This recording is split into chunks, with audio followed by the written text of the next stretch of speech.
panel qué hay y qué se viene en biológicos y ver las experiencias en otros países.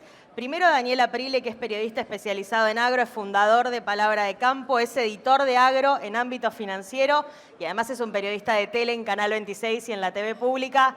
Dani, bienvenido. Toda esta gente está lista para escucharte. Caro, muchas gracias. Bueno, están todavía sumándose algunos más, así que los esperamos un poquito para que se vayan sentando. Qué placer estar acá con este auditorio tan completo, con mucha gente y con tanta gente interesada en saber más sobre los biológicos. No se pierdan el panel que viene ahora, justamente porque es el panel que me animaría a decir que va a contarles algunos de los productos que probablemente vamos a utilizar aquí más en el campo durante los próximos años. Es el panel que les va a contar qué hay ahora y qué va a haber de nuevo en el mundo de los biológicos para la producción agrícola. Así que quiero darle la bienvenida también a los que saben, que son los que van a dar sus presentaciones ahora mismo. Y los invito a ir pasando de a uno a todos ustedes. Desde Brasil le damos la bienvenida a Sergio Abud, que es supervisor de transferencia de tecnología y coordinador de caravana de Embrapa para manejo integrado de plagas y enfermedades. Nos va a contar sobre la incorporación de productos de biocontrol y bioestimulación en el agro brasileño. Le damos un aplauso a Sergio y lo vamos sumando también al resto de los disertantes.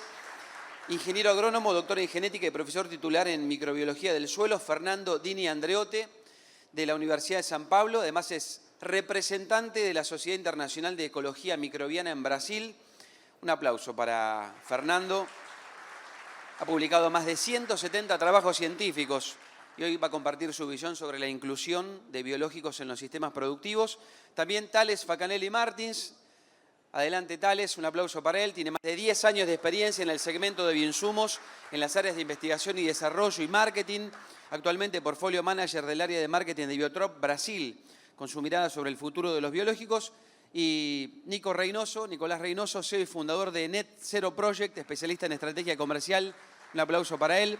Agronegocios y escalamiento de soluciones regenerativas, asesoramiento de startups, fondos de inversión y grandes empresas en varios países. Va a contarnos su experiencia además porque hace algunos años, después de haber pasado por distintos países, Brasil inclusive, también ahora se desempeña en Estados Unidos. Así que tomen asiento. Le doy la palabra a Sergio, que es nuestro primer orador. Presten mucha atención porque después seguramente vamos a tener un espacio muy interesante para preguntas y vamos a aprovecharlos a ellos, que son los que, como le decía recién, los que más saben. Adelante, Gracias. Sergio. Gracias. Peço permisso para falar em português, despacito. Acho que melhor que portunhol.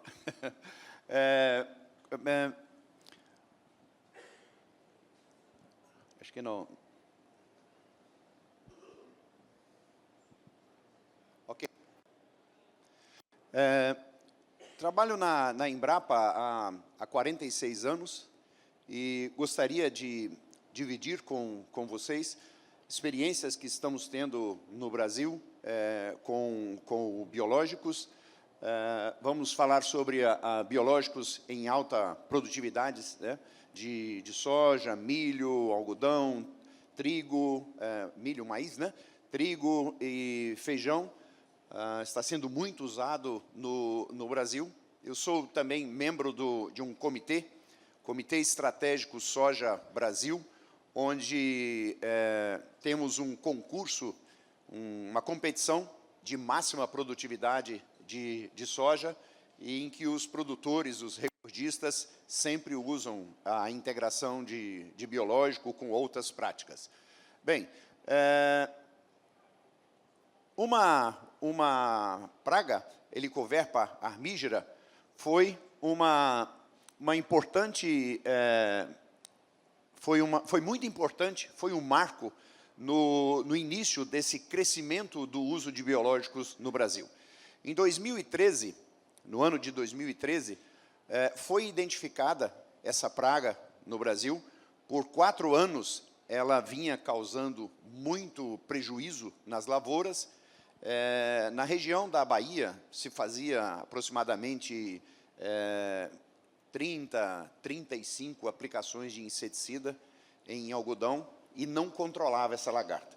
Então, foi necessário optarmos pelo manejo integrado de praga, onde os vírus e também uma o tricograma, que é uma vespinha que faz a postura nos ovos das lagartas, contribuíram para reduzir em 60% essas aplicações.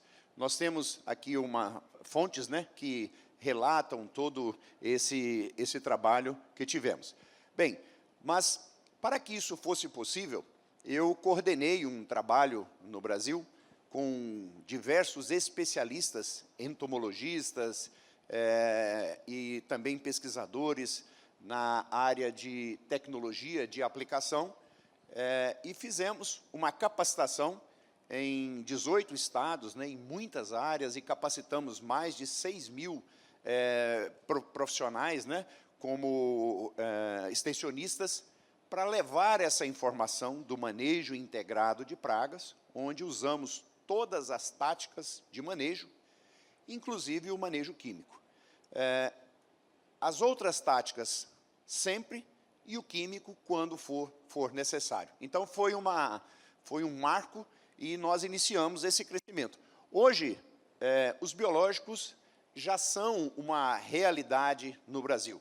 Usamos muito o biológico integrado com as outras táticas de manejo. E nós temos no solo, né, muitas pragas importantes, como macrofomina, fusarium, fomopse, a rhizoctônia, e também os nematóides, que causam um prejuízo muito grande no Brasil. E os biológicos, eles contribuem muito para a solução desses problemas. Uma doença muito importante em produção principalmente de feijão e soja no Brasil, é a esclerotínia, que chamamos no Brasil de mofo branco. Provavelmente deve ter um outro nome aqui na Argentina. Ela causa um prejuízo muito grande. E uma das táticas de manejo é o uso de mulch, de palhada, que é plantado como braquiárias e outras espécies de capim, para cobrir os escleródios, evitando que eles produzam as estruturas que vão multiplicar os esporos e as doenças. Quando nós usamos a braquiária, nós temos uma redução de aproximadamente 45% desse problema. Mas quando nós usamos o tricoderma harziano, em conjunto com a braquiária, nós temos uma redução que pode chegar a mais de 90% do controle dessa dispersão dos esporos dentro da lavoura. E os tricodermas hoje são muito usados em vários cultivos no Brasil, inclusive em aplicações em solo.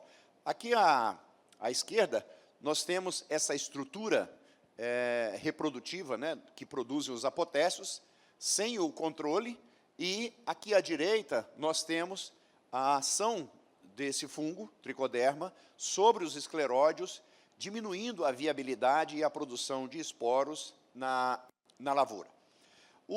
Entre os bioinsumos, os fixadores de nitrogênio, como o Rhizobium e também a zospirilo e outros micro-organismos, são muito usados no Brasil.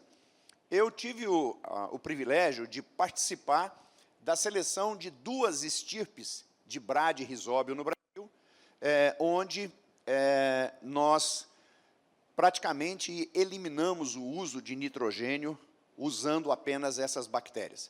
No SESB, como eu falei, a produtividade da soja seguramente passa de 100 sacas, de 6.000 quilos por hectare.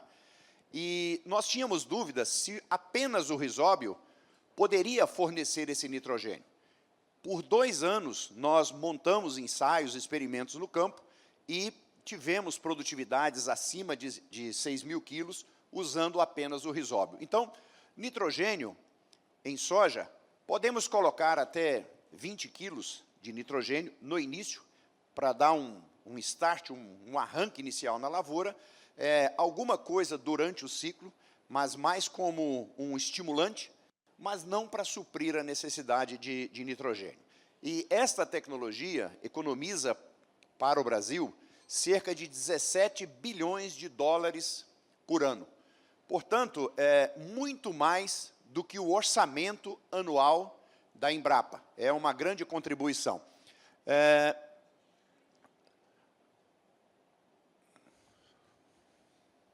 Sim, aqui no centro, nós temos uma planta sem nenhum tratamento com biológico. Essas duas, do lado, nós temos o tratamento com o inoculante. E esta, do canto, dos dois extremos, elas foram tratadas com o bradyrhizóbio e também com azospirilo, que é um excelente estimulador de crescimento de raiz.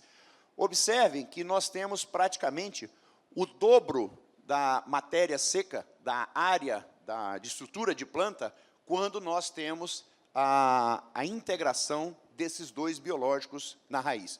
Um fornecendo nitrogênio e o outro estimulando o desenvolvimento de raiz, volume de raiz e também profundidade de raiz, aumentando a área para desenvolvimento de nódulos que vão fixar os nitrogênios. É um ganho muito especial. E nesta foto do Silvino Moreira, nós temos os bacilos aminoliquefacens distribuídos ao longo das raízes. Eles criam um filme em volta dessa raiz, protegendo a raiz contra o ataque de micro-organismos patogênicos, estimulam o desenvolvimento da raiz e eles se alimentam de açúcares que são produzidos nessas raízes. Então, é uma simbiose, é uma relação extremamente positiva. A adição de outros micro-organismos, como o tricoderma e vários outros, tem sido muito usada no Brasil para que a gente tenha mais sucesso na produtividade. Aqui é um exemplo de um outro micro-organismo, que também é um promotor de enraizamento. Nós temos o Metarrhizium. Observem que o ganho em dias, depois do tratamento, em radicelas, ele aumenta com os dias. E nas fotos, nós temos o controle sem metarrísio e com metarrísio com 1 dia, com 2 dias e com 5 dias. Então, observem que ele também estimula o crescimento de raiz, aumentando a absorção de água e também de nutrientes nos solos. Aqui nós temos um outro micro-organismo muito usado no Brasil, o Ascophyllum nodosum. É um extrato de algas. Essas algas, elas sofrem estresse todos os dias de temperaturas baixas, salinidade, excesso de água. Quando a maré baixa, né, quando a água do oceano baixa, essas algas ficam expostas nas pedras, sobre o sol, e elas desenvolvem estratégias para recuperar desse estresse contínuo e sobrevivem. E essas as substâncias que são produzidas por essas algas, elas são feita a retirada, né, num extrato, e esse extrato de alga ele é aplicado nas sementes, no solo, nas plantas, em diversos momentos durante o ciclo da lavoura, estimulando o crescimento.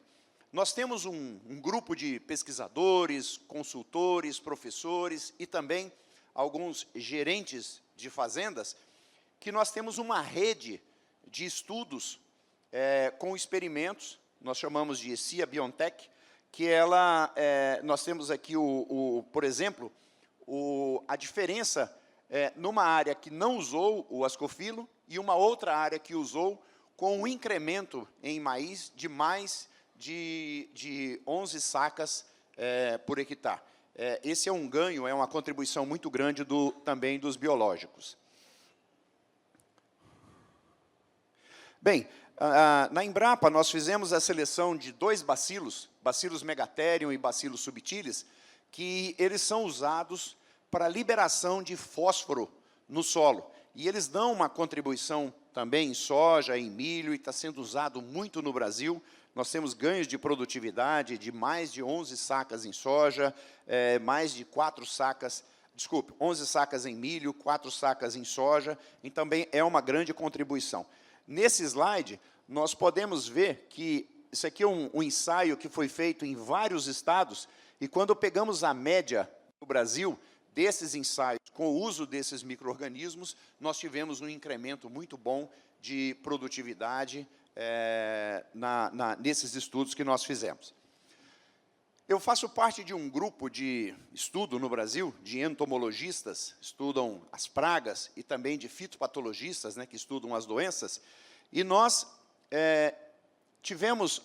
classificamos as principais pragas de grande impacto econômico nas culturas no Brasil. E essa lagarta, a Spodoptera frugiperda, que era uma lagarta que só causava dano na cultura do milho e de outras gramíneas, na última safra, ela passou a ser uma praga de grande importância econômica devido ao prejuízo que ela vem causando. Nós temos plantas geneticamente modificadas, com toxinas BTs, mas esse grupo de lagarta, esse grupo de Spodopteras, necessita de uma grande quantidade de proteína expressa por grama de folha para que ela consiga ter o controle. E nós ainda não estamos tendo, aparentemente, essa expressão e tem sido necessário aumentar o número de aplicações. Então, nós temos depois os percevejos, bicudo no algodão, as titiaritas. Então, é uma ordem de importância que foi estabelecida pelos entomologistas, e são pragas que nós estamos tentando fazer o controle. Esse grupo, no Brasil, nós reunimos vários entomologistas para poder estudar e entender a contribuição que os biológicos podem ter em diversas pragas. Aqui nós temos, nesse slide em verde, o comportamento das aplicações de biológicos integrados com os químicos, não só biológicos, mas biológicos e químicos. Eu vou, apenas para mostrar para vocês que nós temos uma rede de pesquisa, e esse slide, ele mostra, aqui em verde mais escuro, o resultado, né, onde nós temos o melhor resultado com a integração de biológicos. Em verde mais claro, os biológicos tendem a ser melhores, e depois os biológicos e os químicos mais ou menos semelhantes.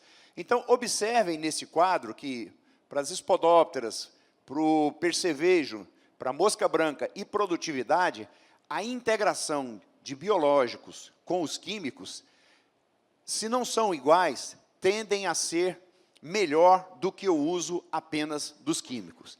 Mas uma pergunta que nós sempre fazemos, por que isso acontece? É muito difícil de se determinar, de se amostrar os inimigos naturais, que são insetos, são micro-organismos que existem na natureza há milhões de anos e que fazem esse equilíbrio. Quando nós usamos muito inseticida, nós causamos o desequilíbrio desse ambiente e, consequentemente, as pragas que alimentavam esses inimigos naturais, não tendo inimigo, elas aumentam a sua população. E o controle passa a ser químico. Quanto mais aumentamos o controle químico, mais destruímos os inimigos naturais e o problema se agrava. O exemplo da Helicoverpa parmígera, das titiaritas, da mosca branca, agora outros insetos de grande impacto, é por causa do uso, nós chamamos de calendarizado, não sei como se falaria em espanhol, mas calendarizamos. A operação no Brasil são muitas entradas com os equipamentos agrícolas, então, cada entrada, eles acabam colocando uma ou outra aplicação de inseticida que causa esse desequilíbrio. Nas áreas de mais uso de tecnologia, nós temos trabalhado com uma integração maior de biológicos, e isso tem reduzido as aplicações de inseticida com uma grande colaboração. Para as doenças, eu destacaria aqui Desculpe. eu destacaria a mancha-alvo, causada por Corinéspora cassicula, e a Cercospora kikuchi, que elas estão tendo, assim, aparentemente, uma seleção de populações menos sensíveis aos principais fungicidas que nós usamos no Brasil. Isso faz com que aumente o número das aplicações. E como no Brasil é possível se fazer 2 safras, 2 campanhas, uma começando em setembro e a outra começando em fevereiro, por exemplo, plantio de soja e em seguida de algodão. Essa Corinéspora cassicula, hoje, ela causa dano também no algodão. A população aumenta na soja e quando se faz o plantio do algodão sobre a palhada de soja, nós temos um grande prejuízo. E somente os químicos já não conseguem controlar. Então, nós criamos um grupo de pesquisadores e passamos a testar esses fungicidas. Então, nós usamos triazóis, né, integrado com subirulina e carboxamida, usamos subirulinas aqui também, e nós temos a aplicação de Bacillus púmilos, que é um micro-organismo. Nós temos outros micro-organismos que também têm esse mesmo efeito, que causa esses ganhos, né? Mas nesse experimento nós usamos o Bacillus púmilos, mas nós temos vários outros micro-organismos. E nós temos no Brasil, normalmente, a integração de químicos, que chamamos de multissítio, são mancozeb, clorotalonil, que são integrados com essas aplicações. Nesse experimento, nós temos o controle senha, aqui, combinações que são normalmente feitas. Então, observem que, quando nós integramos o multissítio com as aplicações no padrão, no Brasil, nós temos um resultado bom. Quando nós fazemos a integração, aqui no tratamento de número 6, do biológico com os químicos, nós também temos um resultado bom. Mas uma coisa importante, que, diferente daqui da Argentina, no Brasil é comum se fazer de 3 a 4 aplicações de fungicida ao longo do ciclo. Mas quando nós antecipamos os biológicos e fazemos a integração com os químicos, nós reduzimos muito as doenças.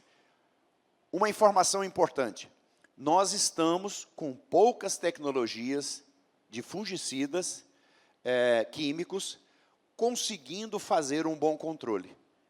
Quando nós usamos o biológico juntamente com o químico, os resultados são melhores. Nós não queremos substituir os químicos, mas nós precisamos integrar esse uso no campo. E os resultados são muito promissores. Nós temos alguns estudos, provavelmente os outros dissertantes irão comentar sobre isso, que esses micro-organismos, eles também são estimuladores de resposta imune nas plantas. Então, além de ajudarem no controle, eles também estimulam as plantas a melhorarem o controle. Então, observe que quando nós antecipamos as aplicações de biológico, os resultados são melhores. Eu falei para vocês que a armígera foi um marco na evolução do uso de biológico no Brasil.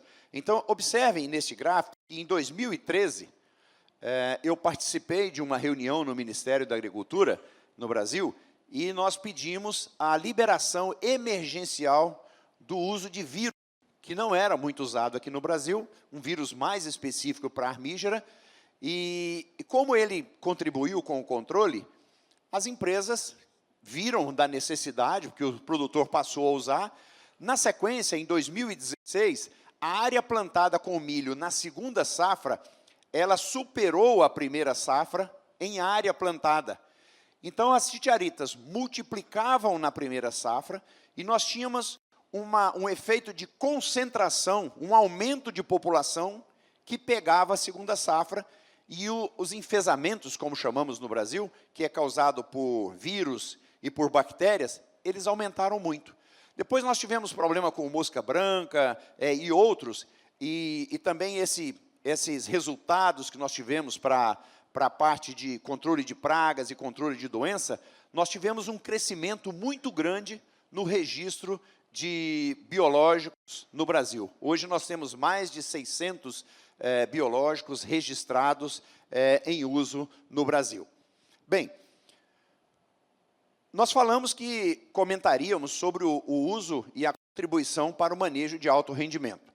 A média, promídio, né, de produtividade de soja no Brasil é em torno de 55 sacas por hectare. Me perdoe não fazer o cálculo rápido, né, da quantidade em toneladas, mas são 55 sacas de 60 quilos.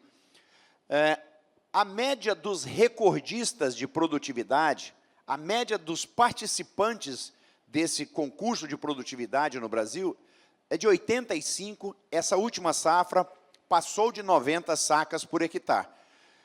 E a média dos top de produtividade no Brasil, ela é em torno de 130 sacas por hectare. Somente, saca de 60 quilos, somente a média dos bons produtores para a média Brasil dá mais de 30 sacas. E a média dos recordistas para a média de produtores, 44. E a média dos recordistas para a média nacional é mais do que o dobro. Essa média de 55 sacas já tem muitos anos. E nós precisamos melhorar isso aí. Esses produtores, que são os bons produtores e os recordistas, seguramente eles usam biológicos integrados no manejo, principalmente no manejo de enfermidades, de problemas com nematóides no solo. Para nós finalizarmos, como que os biológicos se deparam com o futuro, né? Em termos de tendência, nós temos muitas empresas crescendo no Brasil, trazendo novas tecnologias. Nós temos um grande número de produtos com efeitos similares no Brasil, o que é muito bom, porque o produtor tem opções, né? Nós temos uma melhora na eficiência do uso de nutrientes, como nitrogênio, fósforo, potássio, como foi falado no painel anterior. Isso também causa um menor impacto na agricultura brasileira, que é uma preferência dos produtores brasileiros, acima de tudo, e uma vontade também dos importadores de produtos agrícolas no Brasil, né? E também, em função desse crescimento, nós temos um apoio muito grande de empresas de iniciativa privada apoiando projetos para o desenvolvimento dos biológicos.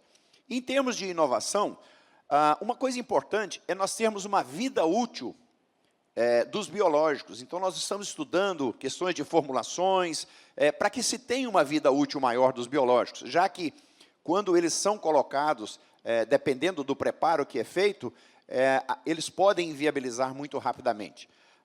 E, para isso, nós temos que melhorar, principalmente, a questão de formulação. E a indústria tem trabalhado muito fortemente nisso. Fertilizantes, né, com o uso de biológicos integrados, encapsulados, né, também tem crescido muito no Brasil. Edição genética para superexpressão de algumas características também nos biológicos, e o consórcio de vários micro-organismos, né, também nas aplicações.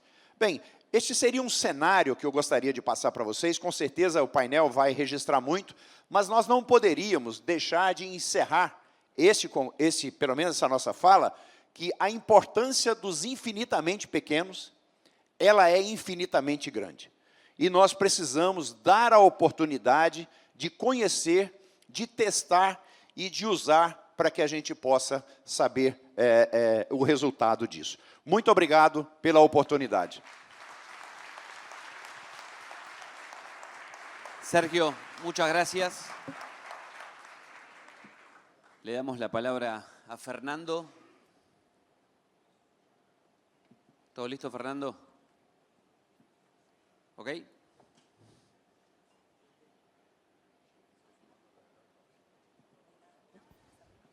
Alô?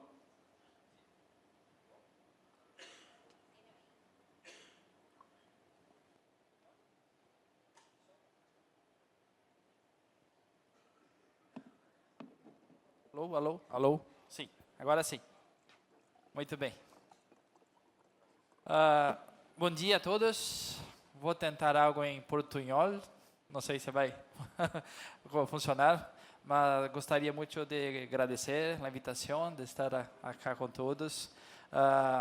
É muito bom sair da universidade, sair do Brasil, fazer uma viagem longa com Thales, porque temos tempo de falar, de conversar e também de pensar como colocar os temas, os assuntos que vamos falar. Como sou professor, vou tentar começar algo na base de tudo, explicar por que das coisas, por que os biológicos estão aparecendo em agricultura, tentar trazer uma mensagem de que é algo esperado, e mais que esperado, é algo natural. É esperado porque é natural de ter em suelos a parte biológica. Estamos aprendendo a como manejar esse componente. Mais ou menos esta é a ideia de minha charla para todos, sim? Vamos começar bem do começo. Bueno, eu me quedo em Exalc, Universidade de São Paulo, em Piracicaba. E lá temos um grupo de microbiologia de suelo. Sou professor há 15 anos, mas trabalho com microbiológicos há 26 anos, é um longo período. E a primeira charla que fiz, que foi em 2014, logo depois de Brasil e Alemanha, não era um bom momento para nós outros. E havia um total de 4 pessoas presentes na charla. E agora 11 anos depois, temos como 1.000 pessoas interessadas no tema. É um cambio muito grande que está passando no Brasil e também em outros países, como aqui na Argentina. Sim? Vamos começar bem de começo. O começo da história, me gostaria de colocar algo muito simples, que é a essência do processo de agricultura. Quando pensamos sobre agricultura, é uma atividade humana muito antiga, mais de 20, 30 mil anos, 50 mil anos, que fazemos todo ano algo melhor e melhor para combinar esses 3 fatores. O potencial genético das plantas, o clima e o suelo. O clima, sabemos que não podemos interferir muito. A genética de plantas, sim, avançamos muito no passado e também agora. E a parte do suelo é algo que estamos cada dia mais aprendendo como melhorar as condições. Esta combinação é algo que conhecemos neste tipo de fórmula matemática, que diz que o que colhemos, o que temos ao final do ciclo, é exatamente a combinação de genética e ambiente. ¿Sí? Então, a genética é definida pela qualidade da semilla e o ambiente é o que criamos, eligindo as áreas de plantio, os momentos de plantio e todos os manejos que hacemos. Se temos a genética como algo fixo, o ambiente, o entorno sempre corrige o potencial para baixo. Sim? Então, a quantidade de produto final é sempre menor que o potencial que a semilla tem. Isso é muito claro porque se temos essa ideia, podemos pensar que melhorando as condições de ambiente, teremos automaticamente um ganho em produtividade, em qualidade de produto e assim é. E se podemos comparar os tipos de estresses que diminuem a produtividade e a qualidade, podemos separar em estresse de água, que é sempre o maior de todos. A água é o maior estresse que todas as plantas passam durante o ciclo. E outros são estresses de manejo, como nutrição, proteção e todos os outros. A pergunta é se temos processos biológicos que podem ajudar-nos a ter menos estresse durante o ciclo. E a resposta é sim, porque desde que as plantas começaram a colonizar o suelo, 400 mil milhões de anos, algo assim, as plantas sempre tiveram que conectar-se ao suelo na parte mineral, na parte orgânica, na parte nutricional e na parte biológica também. Então, esperamos que quando pensamos em suelo, temos que olhar para diferentes componentes de qualidade. O tema salud do suelo é um tema muito atual na literatura, em ciência, e engloba todas as componentes do suelo. A forma que o suelo surge, a pedologia e a geoquímica, e também parte que nós podemos manipular como humanos, cambiando as qualidades físicas, químicas, ok, sabemos como fazer, mas a química, sim, e agora estamos começando a desenvolver a qualidade biológica do suelo. Não podemos mais olhar ou mirar solamente por um ou outro componente. A ideia, o tema da charla, inclusão de biológicos, é muito propícia para pensarmos que incluir os biológicos significa que vamos incrementar a eficiência da agricultura. A ideia não é um cambio, mas é uma adição para maior eficiência de todo o processo. Então, a qualidade biológica é parte do processo, parte que não sabíamos como tocar, como manejar, e agora estamos aprendendo a como interferir na parte biológica, melhorando muitos dos processos biológicos que são importantes para o suelo e também para as plantas. É algo natural, de acordo com o avanço de conhecimento científico sobre os temas. O que é a biologia do suelo? Essa é uma pergunta muito constante, e temos que ter essa imagem muito didática, que a biologia do solo é algo complexo. Temos milhares de espécies diferentes em suelo, temos cientos de quilos de biomassa por hectare de organismos vivos, atuando em diferentes frações do suelo, fazendo diferentes transformações, interagindo com as plantas. E temos 1.000 milhões, como se diz? Creio que sim, de células vivas por único gramo de suelo. É um ambiente completamente tomado por vida e, obviamente, que esta vida se ajusta ou se cambia de acordo com como manejamos todo o sistema. A ideia é que, tomando isto é um componente ativo do suelo, o que esta parte biológica faz? Quais as funções que estão presentes, que são importantes para nós e para as plantas. Temos muitas horas de charla sobre esse tema, mas para sumarizar, solamente em 4 funções, 4 grupos de funções. A figura está em português, mas creio que dá para compreender. Gostaria de deixar esta mensagem de 4 grupos de funções importantes que a vida microbiana faz em suelo, que é importante para nós. A primeira é a estruturação do suelo, fisicamente, importante para a retenção de água, para a aeração, coisas que estão relacionadas com o crescimento das raízes. A segunda é toda a dinâmica química do suelo. Os micróbios sabem como tomar nutrientes de fontes insolúveis, porque eles sempre viveram sem nutrientes solúveis. É algo esperado de encontrar desse componente. Toda a proteção das plantas, porque se os micróbios comerem todas as plantas, eles também se morrem, sim? Então, por muitos bilhões de anos, os micróbios protegeram as plantas durante a sobrevivência dessas plantas, em diferentes cenários, diferentes ambientes. E o último, que não é menos importante, é o processamento de carbono. Carbono está muito evidente em diferentes cenários. Estamos aprendendo muito como estabilizar mais carbono, manipulando processos biológicos. Todos esses processos são importantes para a agricultura, porque tentamos aumentar, incrementar esses processos por outros insumos, por fertilizantes, por pesticidas, por todos que fazemos.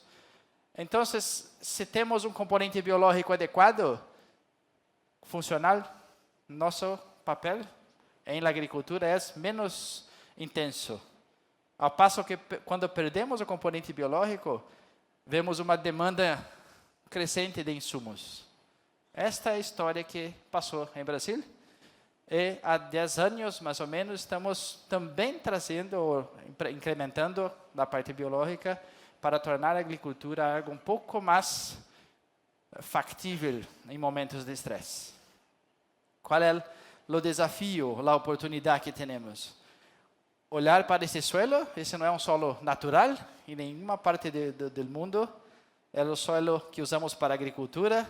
Compreender que todas essas cajas que temos são atividades humanas que diretamente interferem em toda a composição biológica do solo. Se tomamos tudo isso em conjunto, entendemos que é um conjunto de práticas importantes para que a agricultura seja viável economicamente, mas também temos que compreender que este suelo agora tem uma diferente composição biológica e que temos que tomar conta disto. Cuidar do componente biológico como fazemos com o químico. Tentar incrementar grupos ativos benéficos ou beneficiosos, como já aprendi, e tentar suprimir grupos que são problemáticos para nós outros. Se nada hacemos, normalmente, este conjunto de cajas vai beneficiar patogênicos ou problemáticos. E se fazemos algo, podemos equilibrar o processo, balancear o processo. Baseado em toda esta ideia, este conceito, que a ideia é que seja visto como algo natural, algo que nasce com o suelo, que evolui com todo o suelo, e que se cambia quando cambiamos o uso do suelo. Como podemos nós outros, sim, perder a eficiência do processo, como podemos incrementar o componente biológico? Esta é a pergunta que meu grupo de pesquisa, de investigação, faz todos os dias em la USP. E temos projetos teóricos difíceis em bioinformática, sequenciamento de ADN, todas essas coisas difíceis, mas também temos há 10 anos a ideia de transcrever ou de traduzir para práticas agrícolas. E o que temos hoje é algo simples, pero funcional, que diz que temos 2 grupos de atividades humanas nossas na agricultura, por onde podemos incrementar a atividade biológica de suelos cultivados. É simples, pero é muito funcional. O primeiro grupo, podemos ver inoculação de organismos benéficos, totalmente em linha com as tecnologias, as empresas, os bioinsumos e tudo mais. E na parte de baixo temos promover melhores condições ambientais em el suelo. É um pouco mais difícil, pero é muito importante. Como o Sérgio mencionou no último slide, mais de 90% de todos os grupos vivos de suelo não são passíveis de serem cultivados. Então, temos que usar os cultivados para a parte de cima, grupos importantes, benéficos, e temos que cuidar do suelo para que todos os outros também possam retornar a serem funcionais. É como para nós outros quando vamos perder peso, sim? Temos que comer melhor e fazer exercícios. Normalmente tentamos fazer exercícios ou tomar remédios. Sim? Ninguém quer deixar de comer ou beber, etc. Mas na agricultura os 2 processos são equilibrados. Uma pergunta importante é: qual é mais importante? A resposta é clara. Perfeitamente deveríamos combinar os 2 para ter uma rápida evolução dentro desse processo de melhorar a parte biológica dos suelos. Sim? Vou passar um pouco a partir desse conceito como podemos ver evolução em cada um destes e avançamos. Quando pensamos na parte biológica de bioinsumos, temos números que são agora sim vistos em Brasil, mas isso era impensáveis 10 anos atrás. Um pouco de números, aí visto em outros painéis, eu não sei, mas em Brasil, em 2016, não mais que 3% das áreas recebiam algo vivo durante como? Siembra. E quando vamos para números 2022, 23, 24, sempre crescente. Hoje assumimos que para soja, 50% dos produtores usam algo biológico, o que era algo totalmente impossível 10 anos atrás, se pensarmos. No último ano, em 2024, entendemos também que este mercado é um mercado estabelecido em Brasil e sólido. Por que sólido? Porque foi um ano difícil em preços, difícil para outros insumos, como defensivos, fertilizantes, mas o mercado de biológicos se manteve em la mesma proporção de los anos anteriores.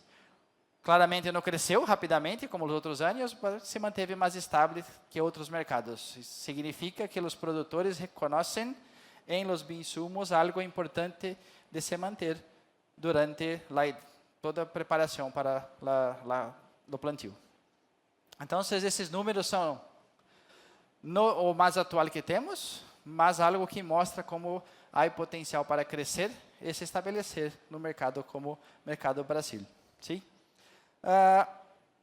Este é um quadro muito conhecido, creio que já han visto algo, talvez Thales vá usar parte dele, mas em 2022 tivemos esse quadro que foi muito interessante de se ver, final de 2022, quando fizeram um levantamento a nível mundial sobre o uso de biológicos na agricultura. E o Brasil apareceu aqui como o país que mais se usa componentes biológicos. Em segundo lugar está a União Europeia, a Argentina está aqui, mas temos cambios. O mercado argentino dobrou de tamanho nos últimos anos, então podemos pensar que é algo em desenvolvimento, em desenvolvimento. Sim? Mas por que o Brasil fez isso? Por que o Brasil lidera esta área? Talvez algo que sumarize todo o processo seja, quando a ciência genera conhecimento, esse conhecimento pode ou não transformar-se em tecnologia.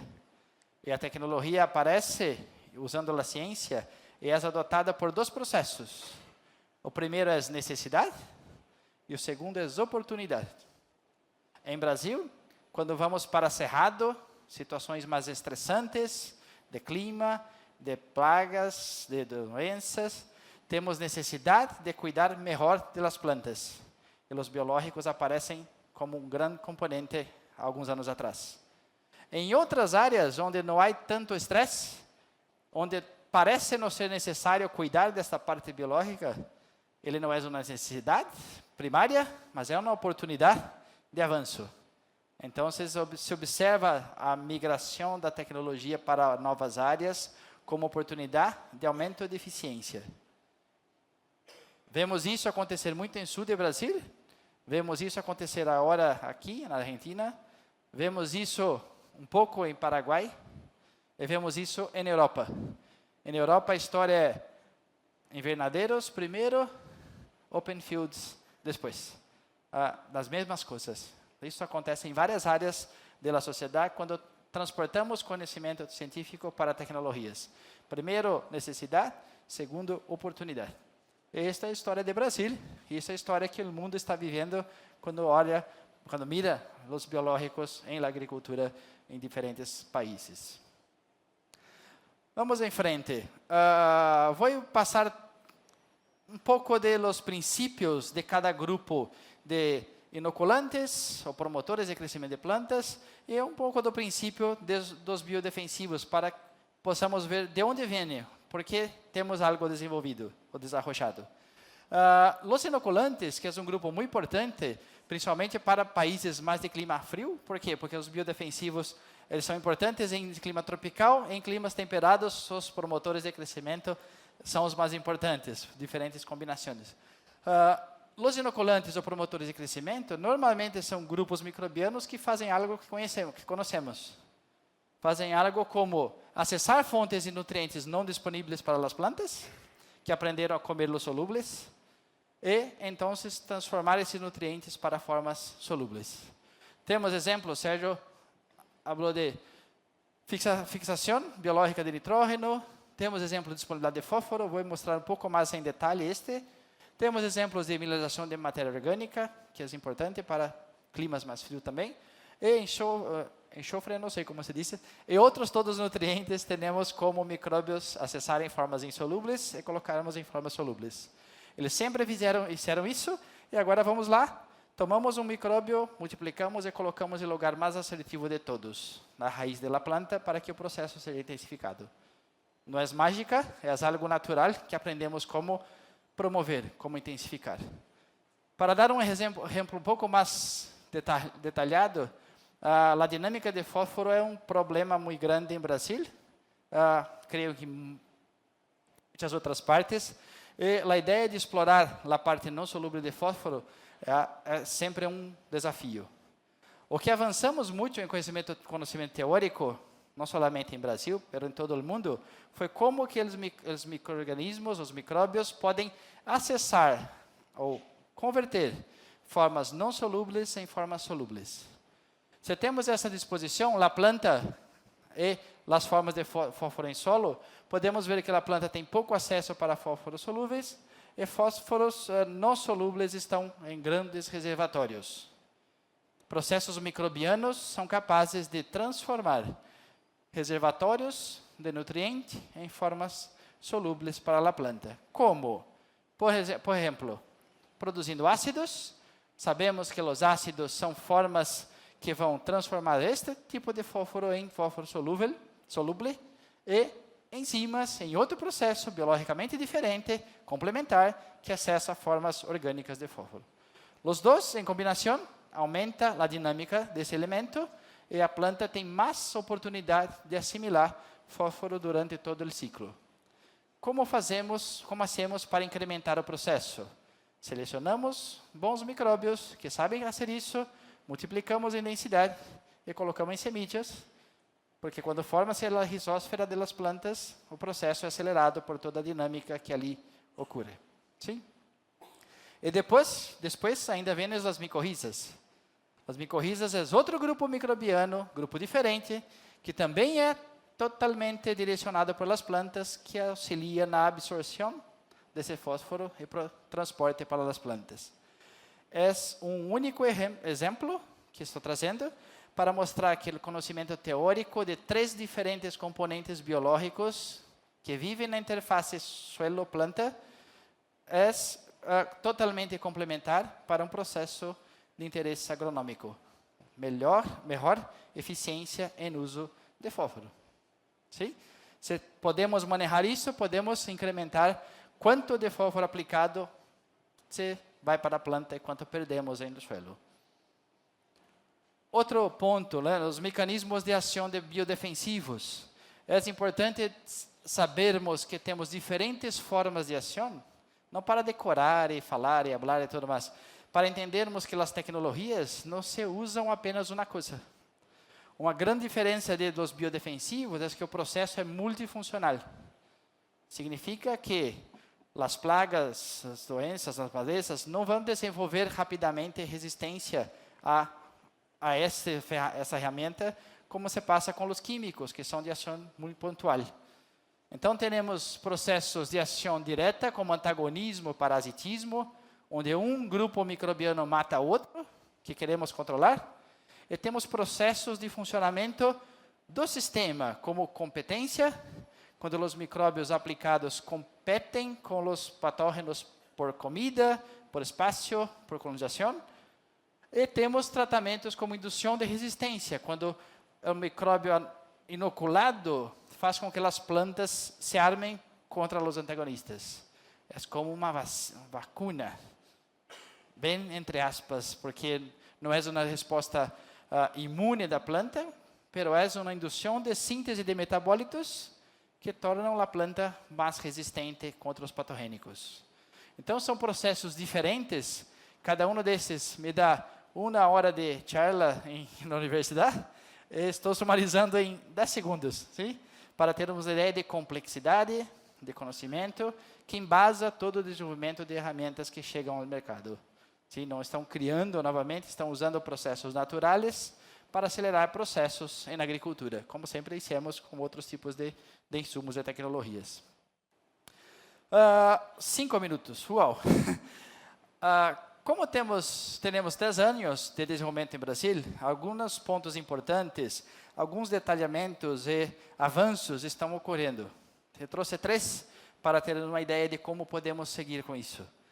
Primeiro é a importância da diversidade intraespecífica, porque começam a aparecer os nomes como Bacillus subtilis, Trichoderma raisiano e outros, e 100 empresas têm Bacillus subtilis. São todos iguais? Primeira coisa, temos aqui isolados indivíduos diferentes da mesma espécie. Temos nessa sala 1000 pessoas, todos da mesma espécie. Nenhum é idêntico ao outro. Então, a ideia de seleção do grupo, da tecnologia que temos, ou da qualidade do produto, começa no indivíduo, na cepa, que em base ao desenvolvimento tecnológico. De onde vem, como foi selecionado, que tipo de estudos temos, a identificação e tudo mais. Então, temos que ter atenção à base tecnológica dos bioinsumos. Que tipo de isolado existe? Não é um isolado de leite que estou aplicando em suelo, por exemplo. Sim? A segunda pergunta é, quanto aplicamos? Por vezes, quando vamos usar biológico pela primeira vez, parece muito pouco. 100 ml por hectare. Nada. Né? Se tomamos número, pensando que os micróbios são muito pequenos, temos, por exemplo, um produto de 10 a 9 células por ml e 1 litro. Em total, temos 10 a 12 células em 1 litro. E se dividimos em um volume de suelo, comparando o volume de suelo, transformando em massa toda a parte de geometria que todos adoram, não sei, temos em total, mais ou menos, entre 1.000 e 10.000 células aplicadas para cada gramo de suelo. Significa que mesmo com dosagens pequenas, temos uma grande capacidade de inocular os micróbios previamente selecionados no local mais assertivo de todos, de maneira adequada. Por vezes também falam, se temos 10.000 células novas entrando no suelo, o que passa com as outras? Este que inoculei vai tomar o sistema, ser único? Não, porque se podemos pensar que em suelos temos como média 10 a la 8, naturalmente 10 a la 7, então tudo que inoculamos não passa de 0,1% de total. Pero são 0,1% de selecionados, de ativos, de funcionais. Então, se eles entram, trabalham, fazem o que há que fazer e depois se vão. Ou se morrem, ou perdem competência, ou perdem capacidade, porque são mutantes. Então, o que temos derivado disso é que toda nova siembra temos que fazer uma nova inoculação. A tecnologia, por hora, é garantida para um ciclo de produção. Talvez, em futuro, teremos durabilidade, sobrevivência maior? Talvez. Algo para se pensar, para se desenvolver. O terceiro ponto, e o último, e depois vou para o fechamento, porque há 2 minutos. Mais ou menos conectado com a última fala, com o último slide, que passa com o que inoculamos. Se temos um gráfico como este, tempo em dias, meses, semanas, e a população do que inoculamos, depois que inoculamos, poucos se mantêm para sempre. Por quê? Porque inoculamos em suelos diferentes, com pH diferente, com matéria orgânica diferente, o mesmo organismo. O que queremos é que esse organismo interaja ou tenha uma interação com a planta mais assertiva possível, mais ativa possível. Mas depois, normalmente, o que temos é a queda populacional, a morte, o cambio de genética e outras coisas, e não podemos esperar a mesma performance para o próximo ciclo. Coisas que estamos pensando, que estamos desenvolvendo, que estamos prevendo, mas são pontos de maturação, de evolução dos bioinsumos que estamos vendo.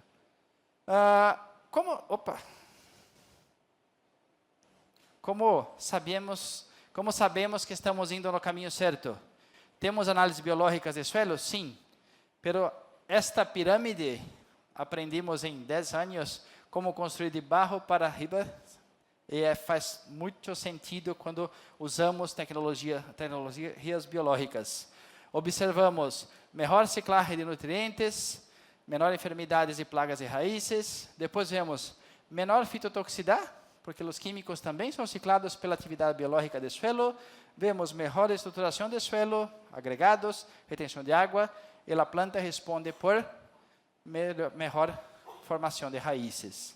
Se tudo isso está hecho, produtividade é algo natural, porque as plantas passam menos estresse e convertem na maior parte do potencial genético em produto final.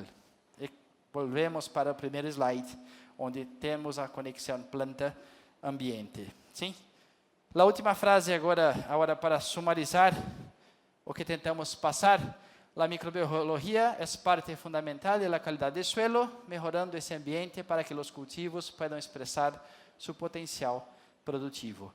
É algo natural que estamos aprendendo a como manipular e incrementar na agricultura. Muchas gracias. Bueno. Gracias, Fernando. Dini Androtre, de la Universidad de San Pablo.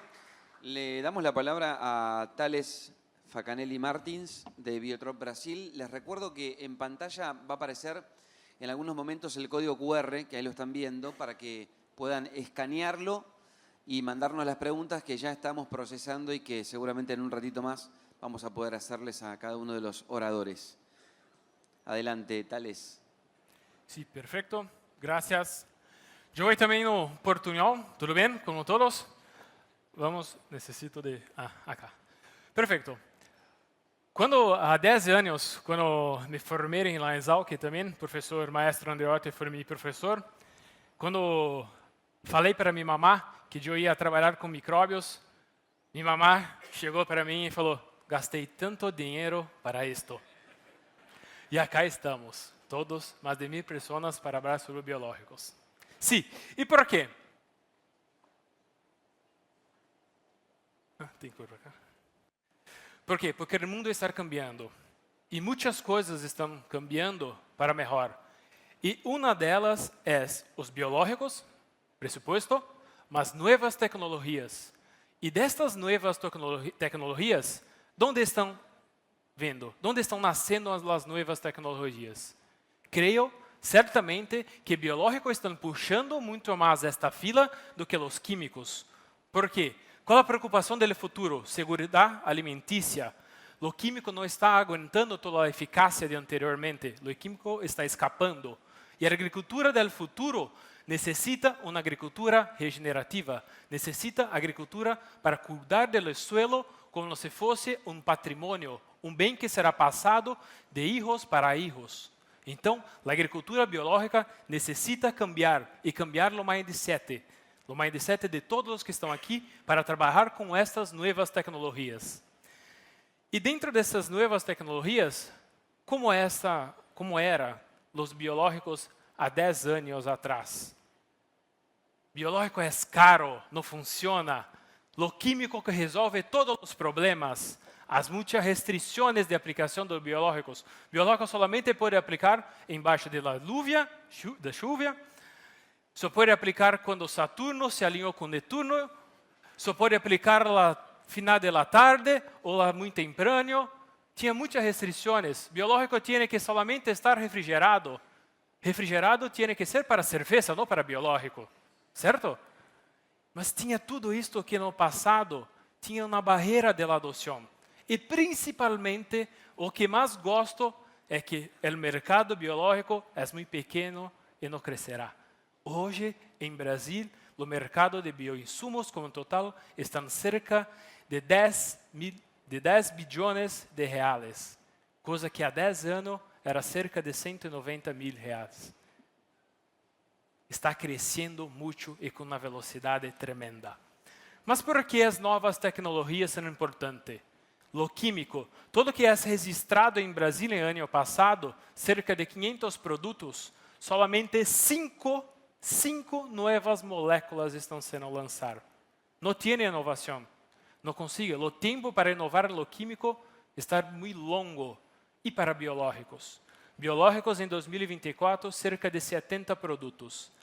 Mas Thales, desses 70, mais da metade são produtos tradicionais. Tricoderma, Metarrhizio, Bovéria. Sim. Por quê? Porque está muita competência, está nascendo novas empresas que estão vindo com o mesmo produto, o mais do mesmo, não tem diferenciação.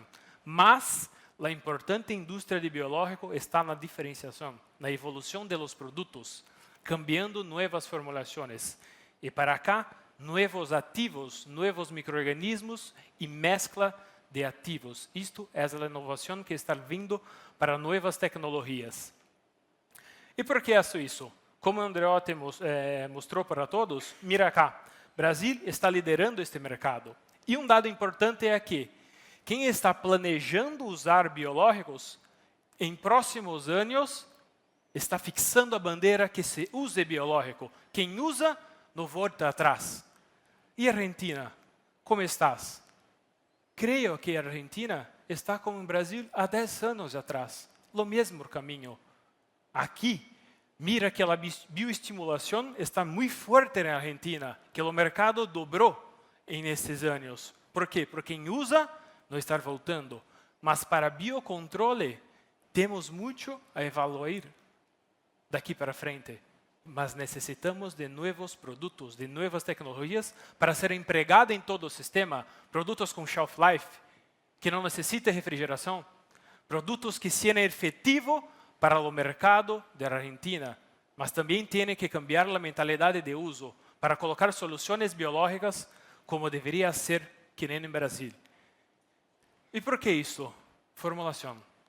Formulação é o futuro do biológico, como Sérgio e Andreotti falou. Temos distintos produtos aqui. O primeiro, um produto que é possível, muito comum de fazer, produto que tem conídeos, onde o fungo, a estrutura é uma estrutura já conhecida, porém uma dispersão em aceite, que é uma formulação melhorada do WP, do produto em pó. E depois, podemos cambiar a estrutura do microorganismo? Sim, isto é o futuro. Trabalhar com estruturas mais agressivas, estrutura que tenha um combate muito melhor para a enfermidade, para a plaga. E outro, o que é essa 4 formulação? Isto é um processo, é um fermentado.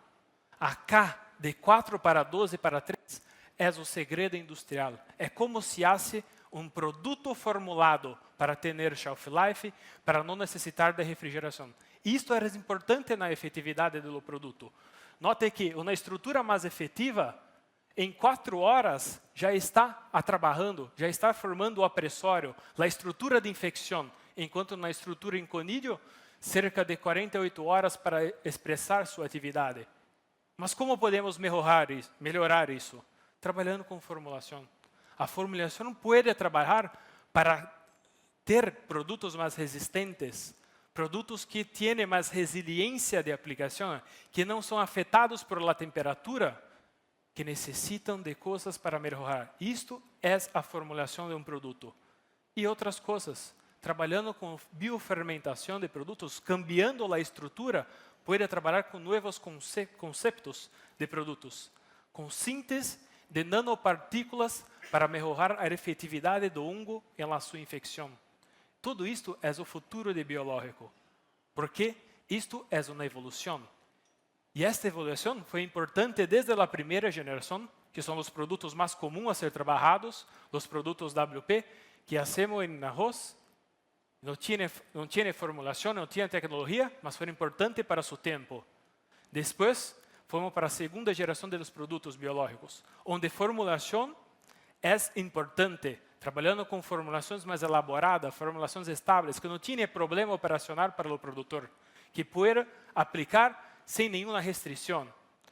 E depois, o conceito da mescla de micro-organismos. Como o Sérgio falou para nós outros, colocar mais micro-organismos em conjuntos amplia minha efetividade, amplia minha zona de atuação. E é importante para cá. E os mais novos produtos, a 4ª geração de biológicos, são produtos que têm micro-organismos em conjunto com metabolitos microbianos. Como é isto? Eu trabalhar o micro-organismo em conjunto com metabólito. E acá, o processo é fundamental para essa produção. Quando trabalho formulação, tenho acá 3 tipos de bacilos, distintos bacilos, que têm cor distintas. Por quê?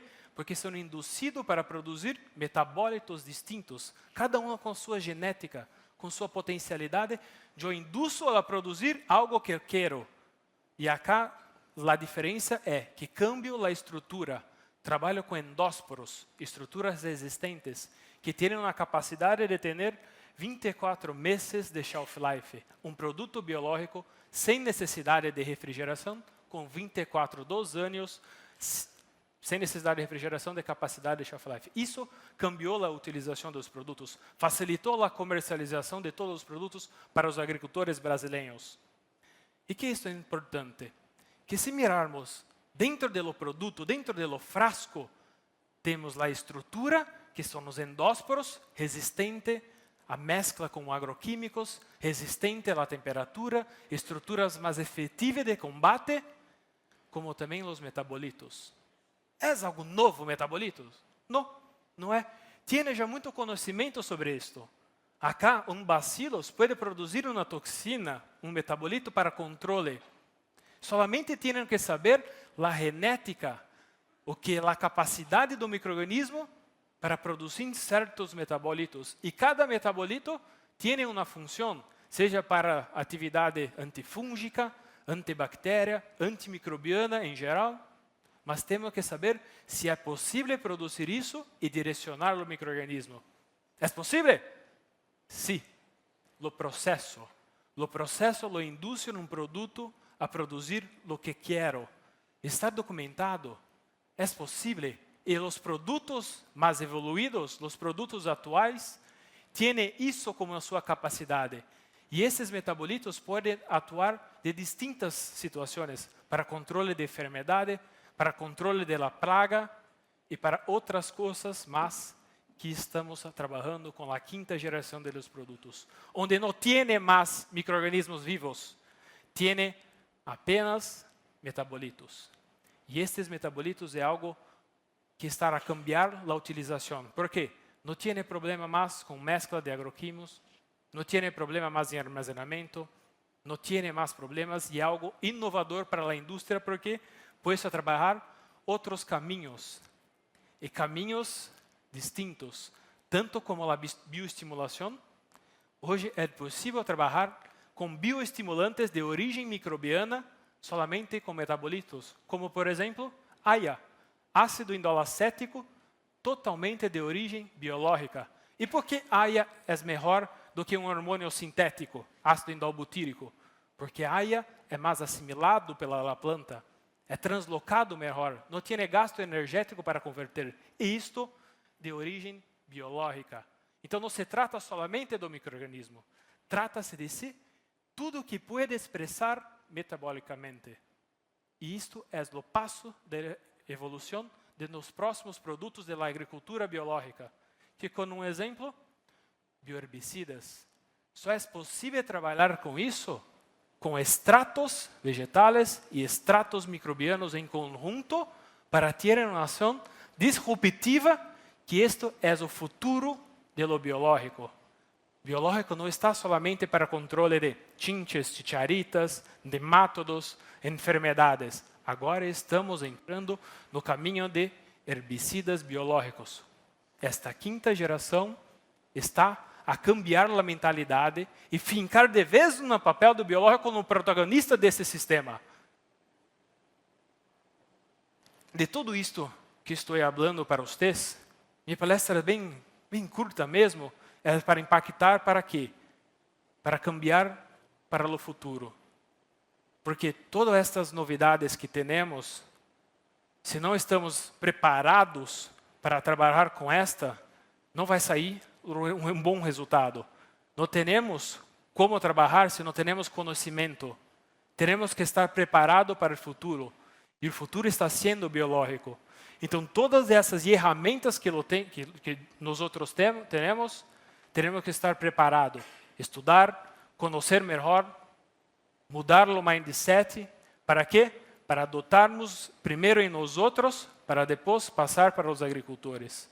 Porque se temos as melhores ferramentas, estamos preparados para lidar com estas, aí sim sairá o melhor resultado. E isto é o futuro de biológico. Muito mais tem que ser lançado a sexta, a sétima, a oitava geração de biológicos que estamos trabalhando em Brasil, está cerca de sair.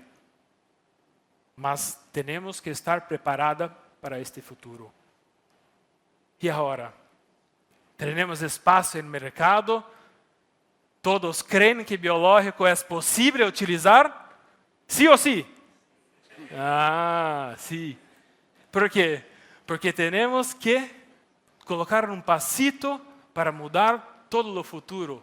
E mudar o futuro, convido a todos a caminhar para a luz biológica.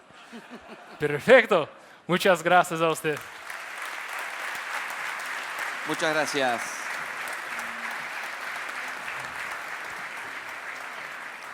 Gracias, Thales Faganelli Martins, de Biotrop Brasil.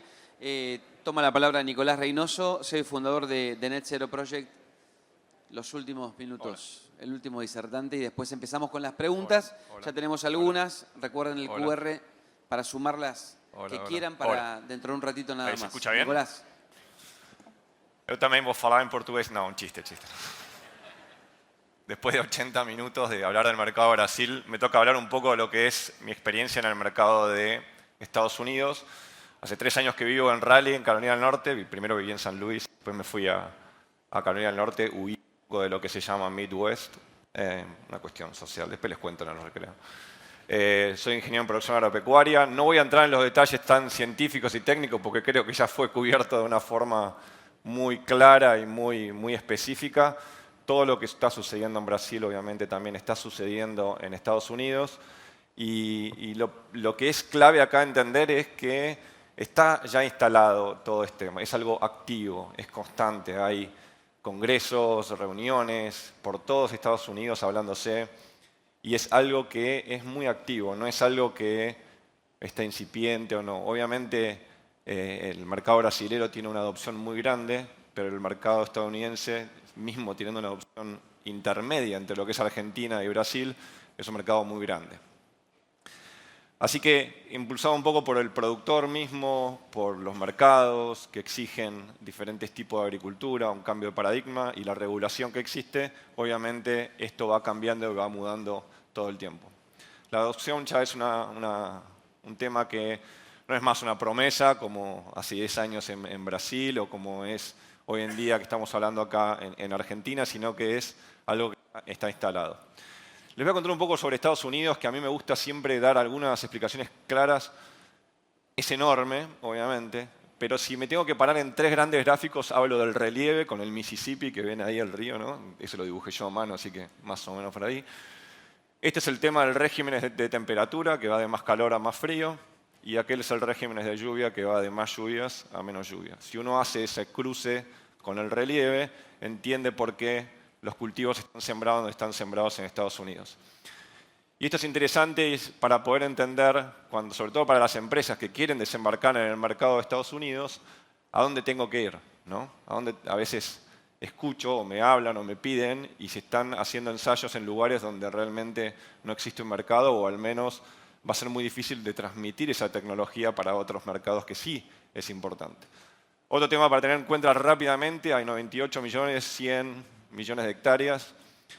Una cosa que aprendí cuando me mudé a Estados Unidos es que del sistema imperial al sistema métrico hay una diferencia enorme, sépanlo, principalmente cuando vas al supermercado a comprar algo.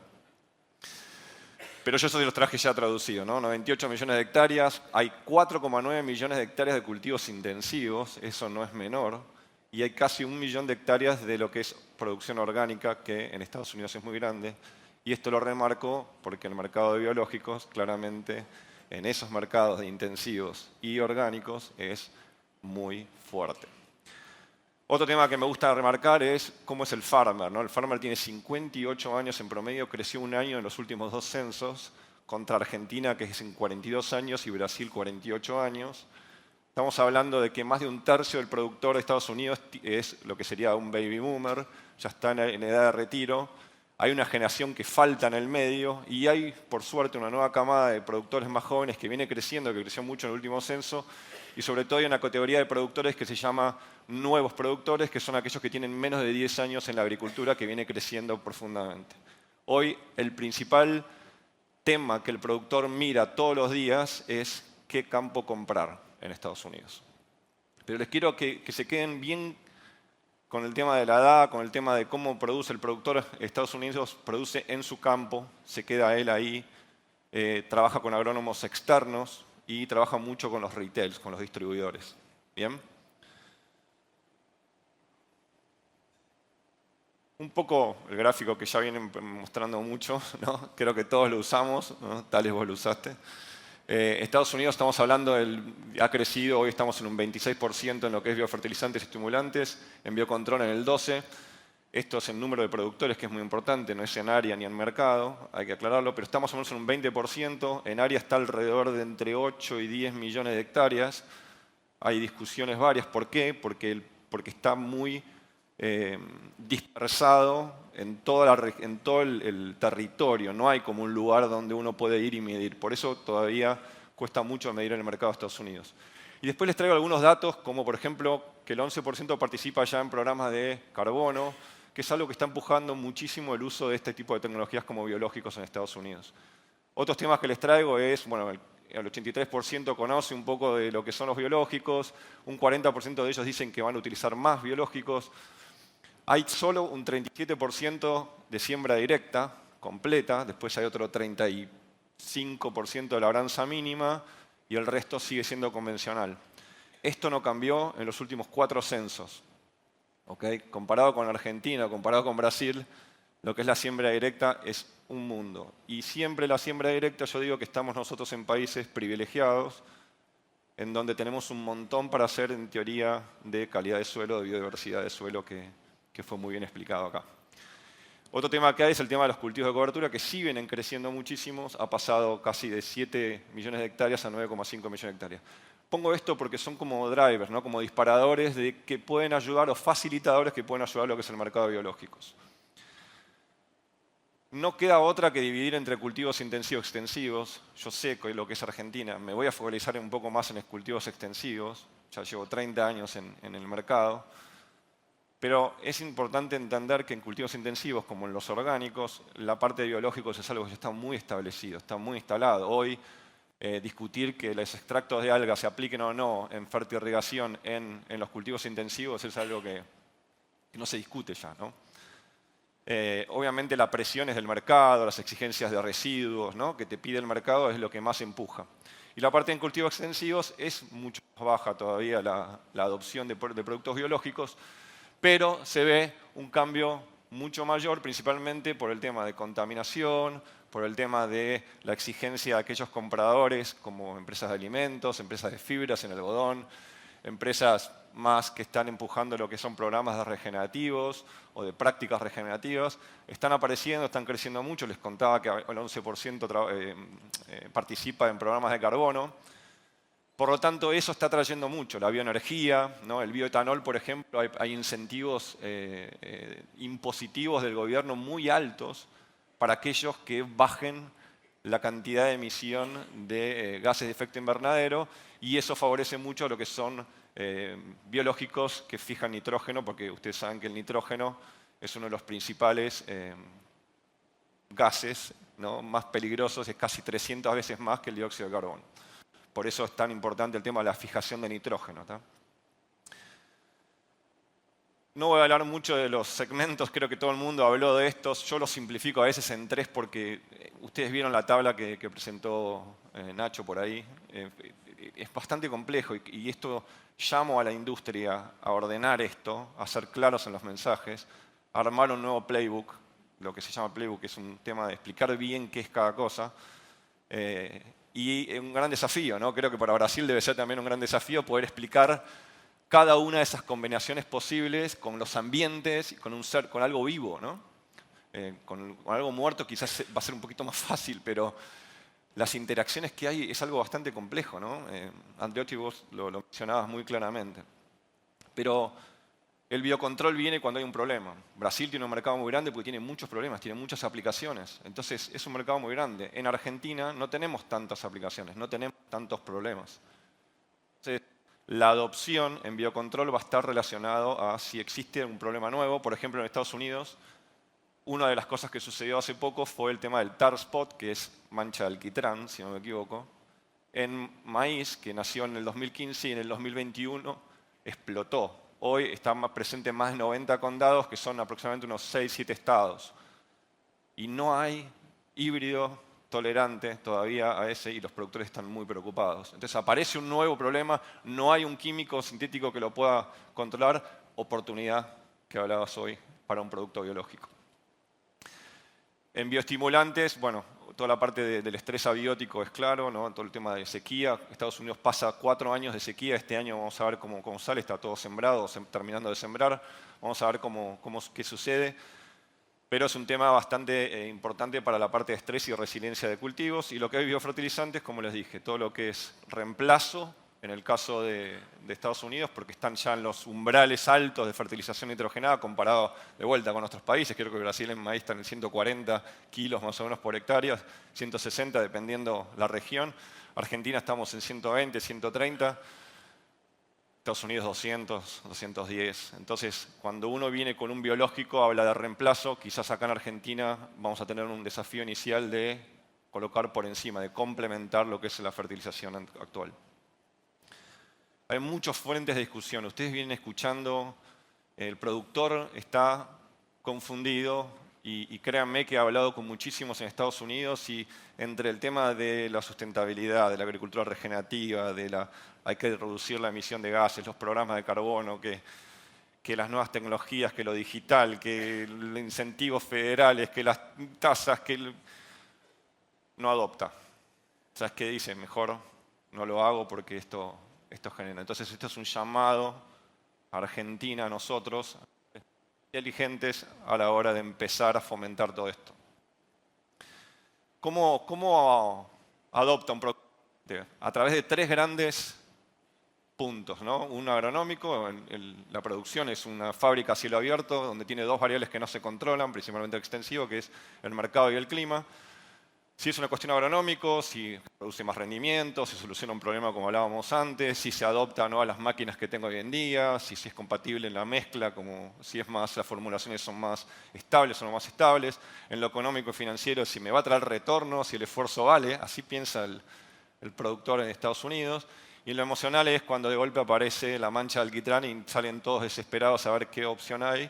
O lo que hay muchísimo es este productor de alta edad está preocupado por quién va a seguir su campo y qué va a dejar para las próximas generaciones, principalmente sus nietos, porque sus hijos se fueron del campo. Entonces, la propuesta de valor de los productos biológicos tiene que estar armada en alguno de estos 3 o en la combinación de los 3. Mi recomendación de los 3. Este slide va a resumir rápidamente en 5 puntos. Créanme que estuve como 3 días para poder armar este slide, así que sáquenle fotos porque es un resumen de los 5 puntos que muchos han mencionado, pero están ordenados acá, de cuáles son los impulsores de adopciones y cuáles son las barreras de adopción. Uno es el retorno a la inversión, la rentabilidad. Obviamente el productor pide rendimiento, pero si uno puede de alguna forma transmitirlo a rentabilidad, es algo que es una nueva forma de transmitir y educar y de entrenar propuesta de valor. El otro es la estabilidad. Hablaba un poco de la sustitución en lo que es fertilizantes, ¿no? Se habla mucho de costos. Es algo interesante lo que está sucediendo en Estados Unidos, que es diferente de lo que sucede en Brasil o lo que sucede en Argentina, o lo que va a suceder en Argentina. La estabilidad del rendimiento, nadie quiere perder rendimiento. Imagínense, ¿quién quiere dejar o arriesgar lo que está saliendo hoy en día que por lo menos se controla, ¿no? Entonces, en todas las variables que controla hay que entender y explicar que hay una posibilidad de poder generar estabilidad de rendimiento y obviamente mejoras en el rendimiento mejor, y principalmente lo que es la resiliencia, o crear cultivos resilientes en lo que es clima, ¿no? 4 años de seca en Estados Unidos, imagínense hoy, cuando salieron, hace un mes y medio, cuando salieron a sembrar, cómo se preguntaban de todo, ¿no? El otro tema es nuevas fuentes de ingresos, los subsidios, hay subsidios federales. Ya sé que todos pensamos, Estados Unidos todos producen con subsidios, lo sé, existen.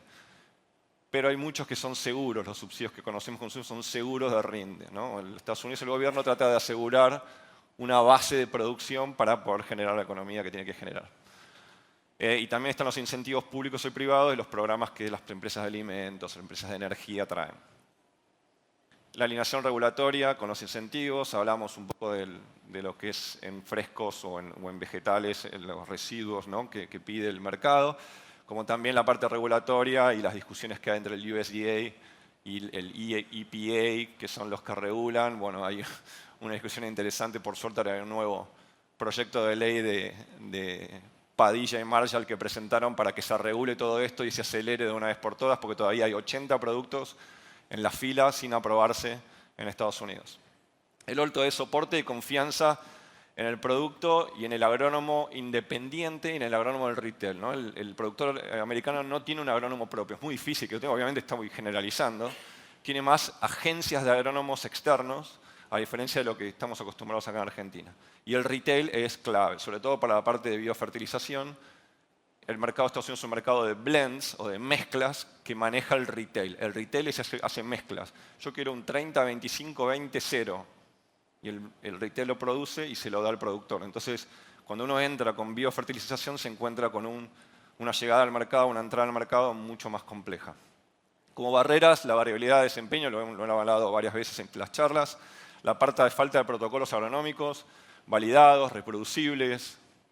Hay que cambiar el protocolo, no es lo mismo hacer un ensayo para biológicos que hacer un ensayo para químicos. Falta de conocimiento agronómico y capacitación, creo que lo han hablado, hay que entrenar. ¿tá? Desafíos operativos de manejo, compatibilidad, no compatibilidad, es aplicado en el surco, es tratamiento de semilla, tengo la máquina para aplicar en el surco, no tengo la máquina para aplicar en el surco. La parte de almacenamiento, ¿no? Hablamos un poco de lo que es la estabilidad. Y el riesgo percibido, que lamentablemente existe, uno lee y dice, no, si te vas a prácticas regenerativas vas a parar rinde.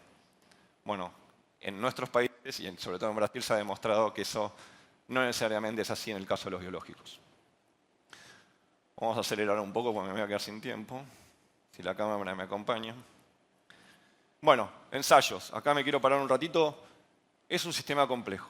Hay no solamente el producto sí, sino, como contaron nuestros amigos de Brasil, es complejo, es como la interacción, cómo interactúa la bacteria con los protozoos, con la microrriza, cómo entre ellos de alguna forma generan mayor biodiversidad de suelo, estructura de suelo, calidad de suelo, etc. Por lo tanto, cuando uno es científico y va a fondo en la ciencia, no hay que olvidarse de la realidad del productor. Cuando uno va a transmitir al productor, si uno llega y empieza a contar toda la interacción que hay, que las enzimas, que los péptidos, no, eso no ayuda a la adopción. Hay que traer a la realidad del productor.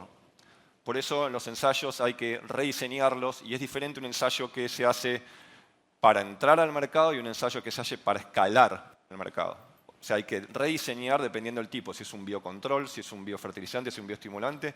Hay que diseñar, son superficies más grandes, no son superficies tan chicas.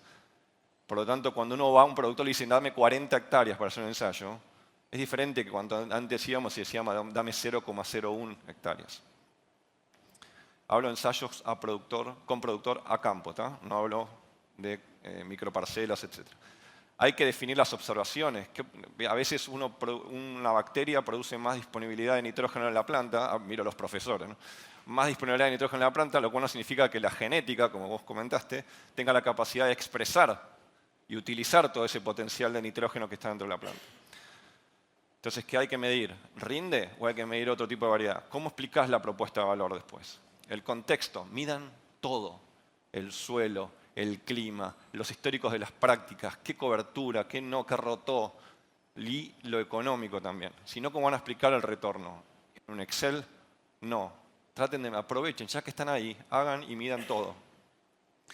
Lo último es conversar mucho con el productor. ¿Fue fácil utilizar este producto? ¿Encajó o no en las prácticas normales del manejo? ¿Sí o no? ¿Ayudó en alguna forma? ¿Te generó un problema? ¿Te atrasó la siembra?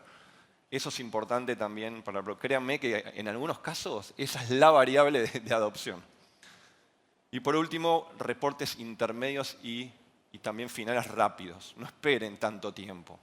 El productor, en el momento de la cosecha, hay dos grandes momentos de verdad, la siembra o la emergencia del cultivo y la cosecha, ¿no? En la balanza. A partir de ahí ya se empieza a tomar decisiones. Como cualquier empresario, uno empieza a tomar decisiones para el año que viene. Entonces no puedes parar 4 meses para traer un informe de qué pasó en su campo.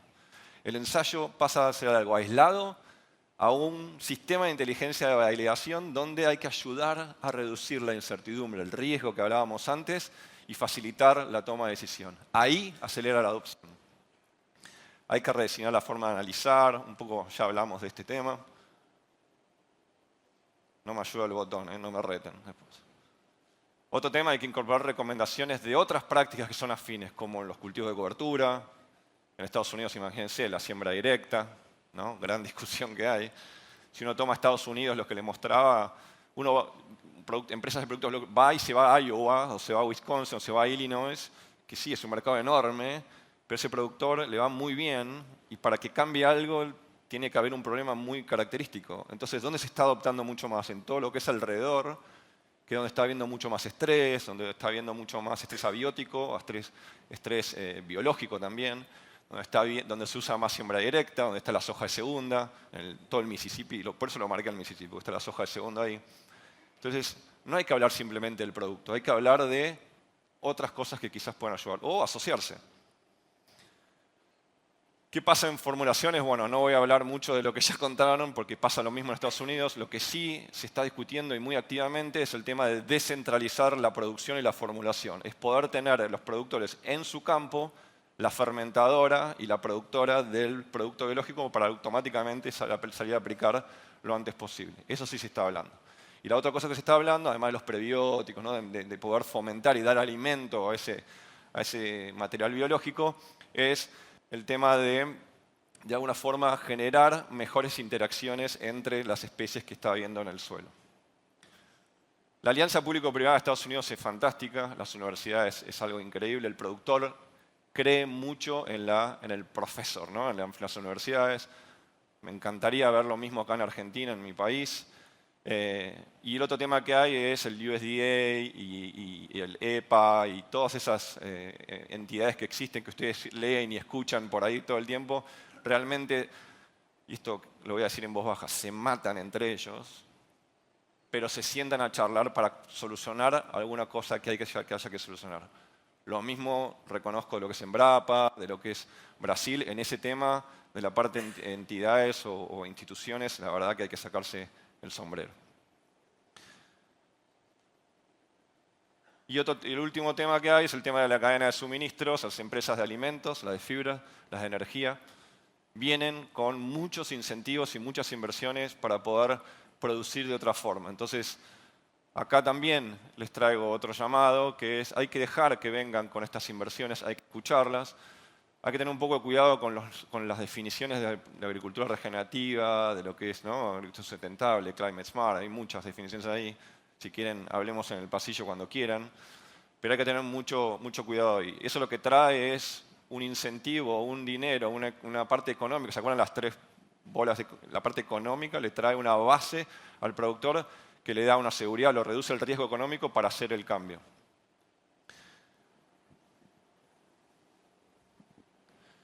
Bueno, para dejarlo ya, los tres últimos puntos son la parte de pensar integral.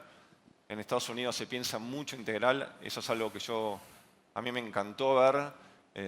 Uno iba con la visión nuestra y veía que ellos se hablaban, que discutían, que encontraban, que se invitan a discutir, y eso es algo bastante interesante. El mercado, el productor está muy involucrado. Creo que hay que involucrar más al productor de lo que es la cadena de suministros o la cadena de alimentos. Hay que armar todos los programas que sean más downstream, como se dice, o sea, del mercado, traerlo más para el productor y fomentar la parte económica en donde el esfuerzo está más presente, que es en el campo. Después hay que actuar localmente, no vayan a Estados Unidos si quieren ir a Estados Unidos, o entender como lo hacemos acá, es llegar y hacerlo, porque no pasa, no va a pasar. Se van a encontrar con una barrera bastante grande, créanme, así que apóyense en gente que vive allá, en gente locales, en universidades, y construyan ese puente con todas las industrias que quieren de alguna forma fomentar esto. Los biológicos están en Estados Unidos, van a seguir creciendo, así como van a crecer en otros países, apoyados por la necesidad del productor y los mercados. Muchas gracias. Gracias, Nicolás. Bueno, tomá asiento, así tenemos poco tiempo para las preguntas, las vamos a hacer. Quiero al menos hacer 2 pasadas por cada uno de ustedes, porque además hay un panel político que ya comienza brevemente. Sergio, primera pregunta del público. En tu opinión, ¿cuál fue el principal hito? ¿Qué fue ese cambio estructural que hizo que se impulsara la adopción de los biológicos en Brasil? Os biológicos eram utilizados em pequena escala com agricultores menores. Nós tivemos no Paraná, para o controle da Anticárcia germatalis, o uso de um fungo, né, que nós coletávamos no campo e usávamos. E eu acredito que o ponto que foi o marco foi realmente a necessidade que ocorreu com a presença da Helicoverpa armígera no campo e não tínhamos químicos que controlavam. Então, eu acho que esse foi realmente um marco para que fez com que fosse crescente o uso de biológicos no Brasil. Desculpe, não era fungo, era o baculovírus anticárcia, que foi usado para o controle da lagarta. Então, esse foi realmente o marco de crescimento. E com a expansão das titiaritas, essa ideia se ampliou e hoje passamos a ter o grande uso, né, em toda a área agrícola no Brasil. Ojalá tomemos también ese envión y que se quede ese crecimiento acá en la Argentina a partir de, lamentablemente, de la aparición de chicharritas aquí el año pasado.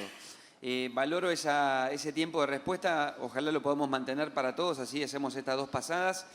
Fernando, se habla mucho de la producción más limpia, sustentable, hay un discurso muy importante sobre eso. ¿Qué exigen los mercados hoy por hoy? Eso está muy claro. Pero, ¿se le paga más al productor por eso? Se eu compreendi, é sobre como os produtores percebem isso, é? Não, se eles recebem mais dinheiro, se são pagos por produzir tá. assim.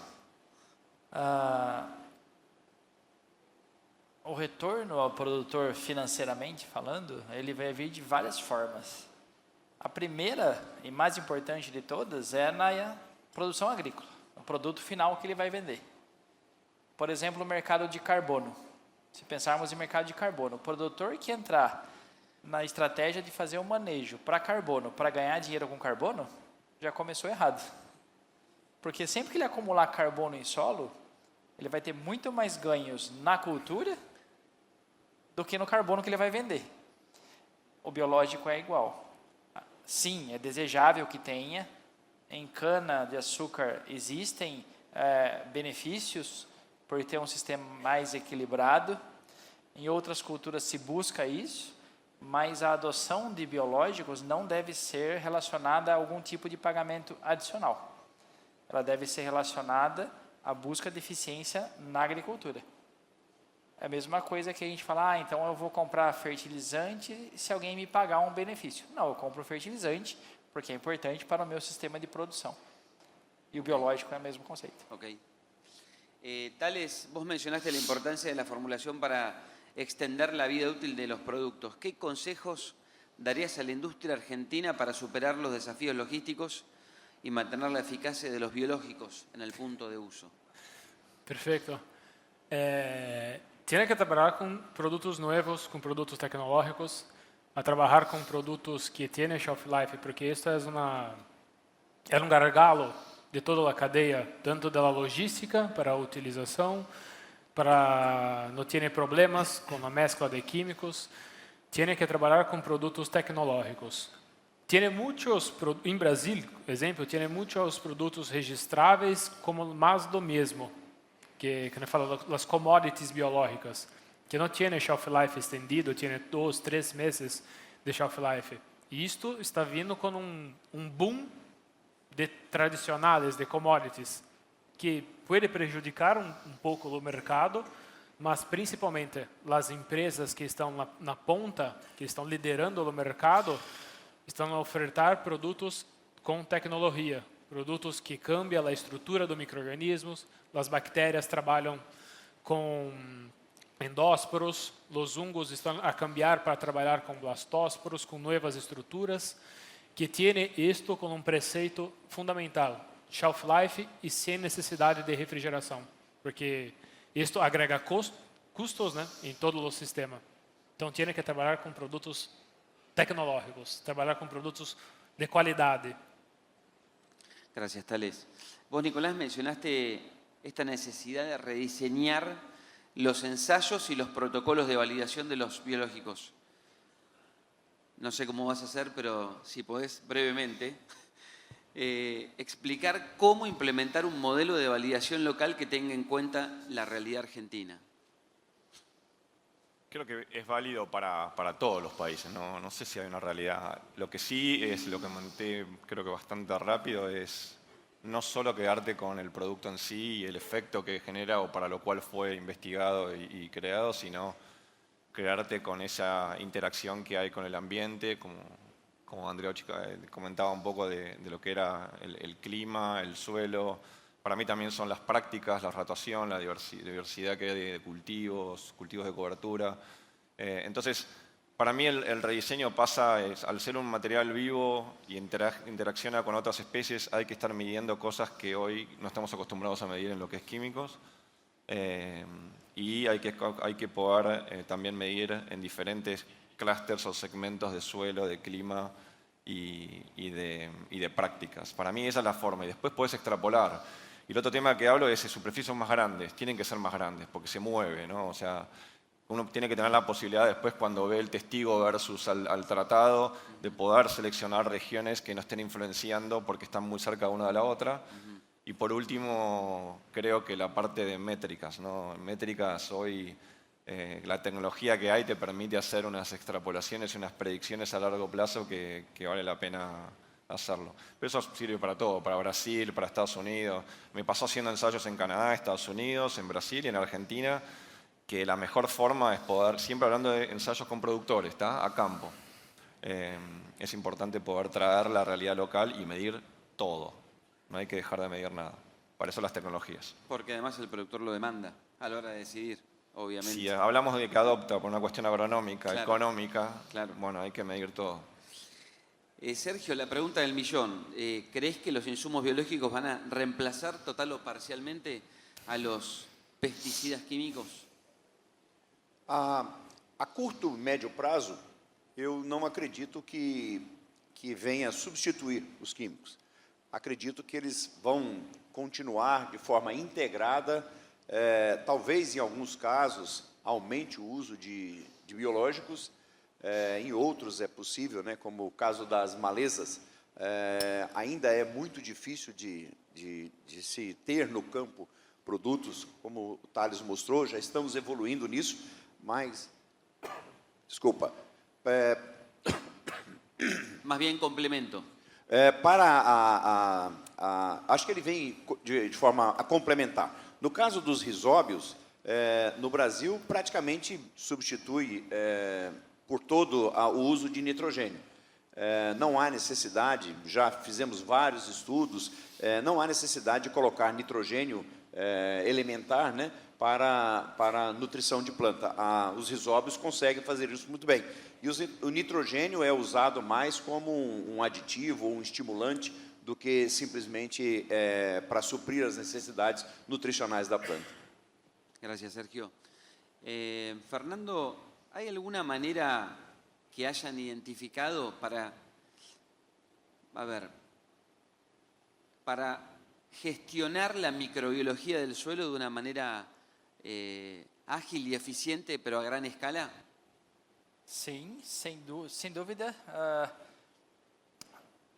Se no começo de todo o processo as práticas e os bioinsumos eram mais específicos para áreas menores, nichos, como agricultura orgânica, a expansão para áreas maiores e convencionais é muito clara. Tanto bioinsumos com todo o processo tecnológico permite esse uso mais extensivo e as outras práticas que Nicolas colocou muito bem sobre, por exemplo, cover crops, né? As plantas de cobertura têm crescido demais, a siembra direta tem crescido demais e são práticas que também vão em mesma linha de reativar essa parte biológica em grandes áreas e de uma maneira eficiente, ao mesmo tempo que a gente continua sendo eficiente na agricultura. Um ponto importante é nenhuma tecnologia vai se desenvolver se ela precisar diminuir a produção. Toda prática de manejo, toda tecnologia só faz sentido se ela vier a incrementar a eficiência de produção. Então, nenhuma forma o biológico deve ser pensado como uma alternativa sustentável de se produzir menos. Não, é uma alternativa sustentável de se produzir mais. As que não seguem essa premissa já nascem mortas. Ok. Thales, hay un avance importante de tecnologías como los biosurfactantes y las nanopartículas en las formulaciones.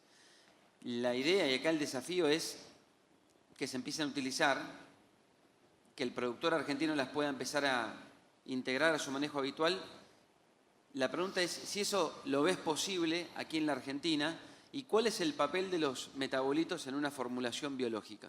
Dos preguntas en una. Sí, sí. Otra palestra. Y la mitad de tiempo para responderla. Sí, es posible, sí. Acá en Argentina tiene ya procesos regulatorios para registrar productos de ese tipo. Es posible, como en Brasil, fue una briga con el ministerio falando que es posible registrar un producto de este tipo. Acá estamos, y otras empresas también de misma manera, pasaron por un proceso regulatório para registrar esses produtos. Então, sim, é possível. E o papel de todos os metabolitos pode ser muito amplo. Pode ter metabolitos para controle de inseto, para atuar em uma função específica. Por exemplo, em Brasil, temos um metabolito para atuar em um sistema reprodutivo de chinche, que não deixa a chinche ovopositar, que reduz a ovoposição da chinche. É um exemplo. Como temos metabolitos para atuar na bioestimulação da planta, para indução da resistência. Então, depende muito do que quer direcionar o microorganismo a produzir. Então, tem N funções para se poner em um estudo, mas é importante porque é mais um mecanismo de atuação do sistema. É mais um mecanismo para poner com uma prática de manejo integrado de todo o sistema. Gracias, Tales. Nicolás, acá en el Congreso de CASAFE, con este Congreso de Biológicos, sin duda damos un paso para que se empiece a hablar más del tema y para que se empiece a acelerar este proceso de adopción. Pero desde tu mirada, ¿qué más se puede hacer para fortalecer esta colaboración dentro del mundo de los biológicos entre todos, agrónomos, productores, entidades, etcétera? Es una buena pregunta. Creo que hay que sentarse a rediseñar lo que se llama playbook de lo que es, en el caso de agroquímicos, hay un playbook de cómo se usan, qué es lo que hay que hacer, qué es lo que generan. Lo mismo hay que hacer para biológicos. Hay que ordenar un poco estos conceptos. Hay que traducir los descubrimientos científicos, educativos, a la realidad del día a día del productor. Creo que ahí, se hablaba hoy, en la jerga de las empresas se habla de cost to serve, o sea, el costo de poder servir es entrenar, ¿no? De capacitar, de hacer ensayos, de no dejar de tomar información cuando se hacen ensayos de generación de demanda, no simplemente utilizarlo como una herramienta de venta, sino que también aprovechar ese momento de ensayo para colectar información y meterla dentro de ese lavarropas de inteligencia, porque eso va a permitir poder bajar una transferencia de tecnología más aplicada a la realidad de cada uno de los productores, ¿no? Creo que eso para mí es clave. Y después institucionalmente pues, hay que sentarse todos en la mesa, todos, ni uno, que no falte nadie. Y nada, y en esa mesa hay que decidir un poco qué se quiere para el futuro de los bioinsumos en lo que es Argentina. Yo creo que el futuro es muy grande. Y tenemos una calidad de productores que no hay o no lo encontramos todavía. Yo no lo encuentro en más de 17 países que he trabajado para lo que es innovación y adopción de nuevas tecnologías. Así que adelante, vamos por eso. Me quedo con ese mensaje. Gracias, Nicolás. Gracias, Sergio, Fernando y Tales. Un aplauso para todos ellos que han dado un muy buen panorama de los biológicos. Muchas gracias.